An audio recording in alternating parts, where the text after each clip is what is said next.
دیکھیں 3 سرمائے ہیں انسان کے، اب دولت 3 سرمائے اللہ نے دیے۔ پہلا انسان کو کیا دیا؟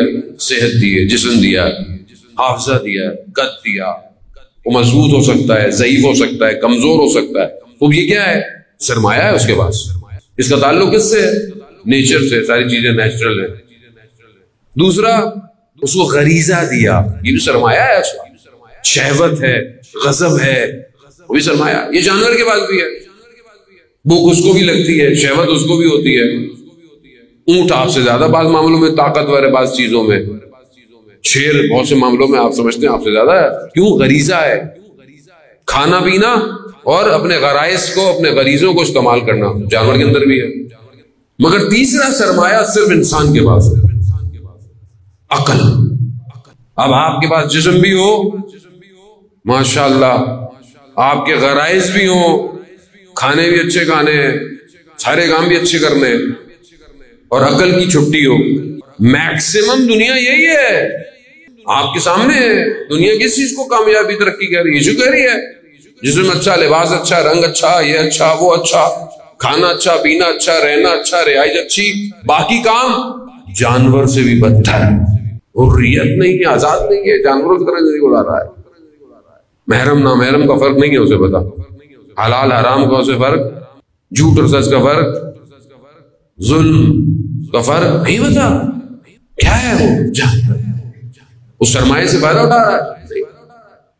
اصل سرمایہ کیا ہے؟ عقل ہے، عقل۔ اگر عقل حاکم ہو جائے بدن کے اوپر تو وہ اسے کمال کی طرف لے جاتی ہے، کمال کی طرف، بالکل اس سواری کی طرح جو اپنے سوار کو منزل میں پہنچاتی ہے۔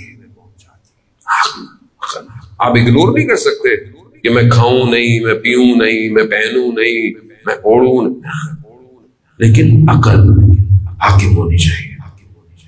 کیا بولنا ہے، کب بولنا ہے، کتنا بولنا ہے، کیا دیکھنا ہے، کب دیکھنا ہے، کیا نہیں دیکھنا ہے، کون بتائے گا؟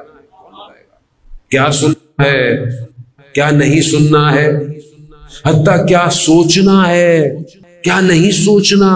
یعنی ایک انٹرنل سافٹ ویئر ہے جو ہمیں دوسری مخلوقات سے کیا کر رہا ہے؟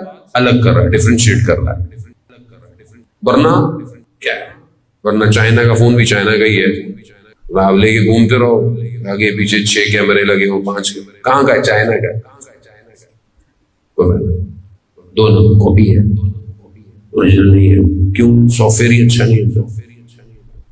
سافٹ ویئر اللہ نے اس سافٹ ویئر کی حفاظت کے لیے اپنے ولیوں کو بھیجا۔ خود نہج البلاغہ خطبہ ہے، اللہ نے نبی کو عقلوں کو رشد دینے کے لیے بھیجا ہے۔ امام نے جو بصرہ والوں کو خط لکھا دعوت کے لیے، اس میں یہی کہا کہ ہم جو تمہیں دعوت دے رہے ہیں، ہدایت کی، تمہیں رشد کے لیے دے رہے ہیں، آؤ رشد دینا چاہو، اپنے آپ رشید ہو۔